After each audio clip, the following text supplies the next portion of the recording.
convert 10,000 IU to microgram. So rewrite is 10,000 IU times 1, 10,000 IU.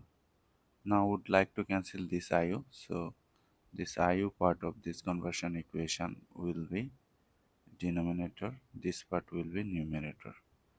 So we are using this conversion factor.